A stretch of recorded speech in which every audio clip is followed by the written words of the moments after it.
Welcome to the Explainer. Okay, today we're digging into a pretty stark warning about the future of humanity based on some massive shifts that are happening right under our feet. For a long time, it felt like we all knew where the world was going. For most of the late 20th century, there was this one clear story. After fascism was defeated and communism collapsed, it seemed like the liberal story had won. Democracy, human rights, free markets, that was it. That was the future. The end of history, right? And this is the huge, unsettling question at the heart of it all. What happens when that story, the one we all kind of bought into, just falls apart? Because that's what's happening. In the 21st century, that unifying narrative is cracking, and it's leaving this giant vacuum of anxiety and confusion. This quote really gets to the core of why this is so scary. See, we run on stories. It's how we make sense of the world. They give our lives meaning, they give us a moral compass. So when one of those big, foundational stories collapses, well, it's terrifying. We're left feeling completely lost. All right, so first up, the end of the story.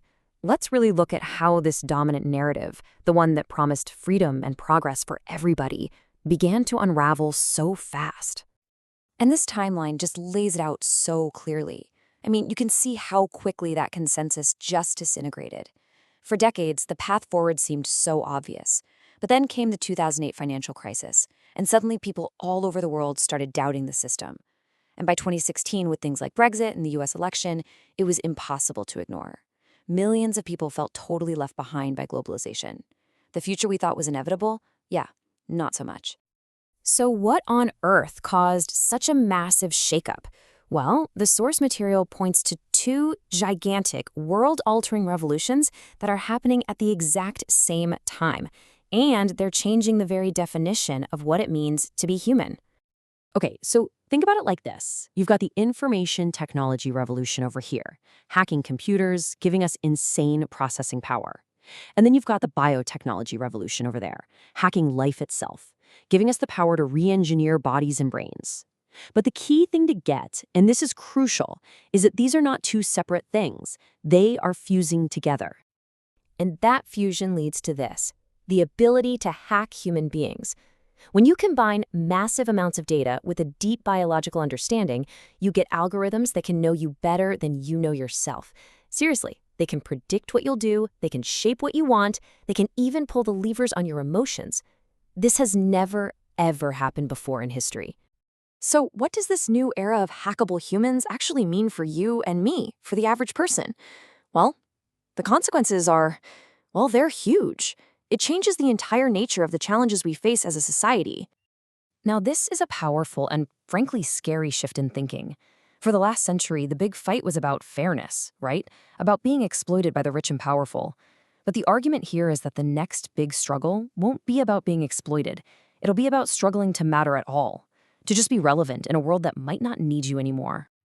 And that brings us to this really chilling concept, a new social class. Not defined by what they have, but by their total lack of economic use, the useless class. As AI gets better and better, the fear is that billions of people could wake up one day and find they have nothing to offer the economy that a machine can't do better. Just look at this chart. It shows the progression. We all got used to machines taking over physical jobs in factories. Fine. But now AI is coming for the cognitive stuff, driving a truck, diagnosing an illness. And it's even starting to encroach on things we thought were sacredly human, like creating art or even understanding emotions. All right, next section, the rise of digital dictatorships. Because as if becoming economically irrelevant wasn't bad enough, the source warns us about an even bigger, more immediate danger, the loss of our personal and political freedom. And look, here's how it happens. It's not going to be some dramatic takeover. It's going to be a slow, quiet, almost comfortable surrender. We'll let an algorithm pick our movies, then our college major, then who we should date, and maybe eventually who we should vote for. Why? Because it just keeps making better choices for us than we make for ourselves. We will literally trade our freedom for convenience and better outcomes. And that is the terrifying political endgame. The whole idea of democracy is built on the belief that the voter knows best.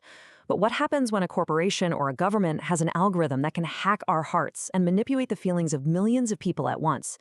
Democracy just becomes An emotional puppet show. Okay, so our old blueprint is broken. We're facing these giant new threats. Where do we even begin to look for answers? Well, the argument is our old toolkits just aren't going to cut it. This table just nails the problem, doesn't it? Look at our three biggest challenges: nuclear war, climate change, and tech disruption. They are all, by definition, global problems. But the solutions we keep reaching for, like nationalism and traditional religion, are fundamentally local, or they're based on ancient ideas that simply don't have the operating manual for our modern world. And this forces us to ask some massive questions. For instance, who gets to decide the future of the human species? Seriously, who regulates genetic engineering? If one country decides to create super smart, gene-edited babies, can any other country really afford not to? It immediately becomes a global arms race. It demands a global answer. Or how about this one? Who owns your data? Not your shopping habits, but the data that makes you, you. Your hopes, your fears, your loves. Does that data belong to you? To a corporation? To the government? The answer to that question is going to define who has power in the 21st century. And it all comes down to this, doesn't it? I mean, how do we solve a problem like climate change, which requires us all to work together, when our political stories, our national myths, are all about putting our own tribe first, no matter the cost to everyone else? Our old stories are literally working against our own survival. So ultimately, this is the crossroads we're at. It's stark. The old stories are broken. And if we do nothing, if we just let things slide, then the revolutions in infotech and biotech will create a future for us. And it might be a future of digital dictators and mass irrelevance.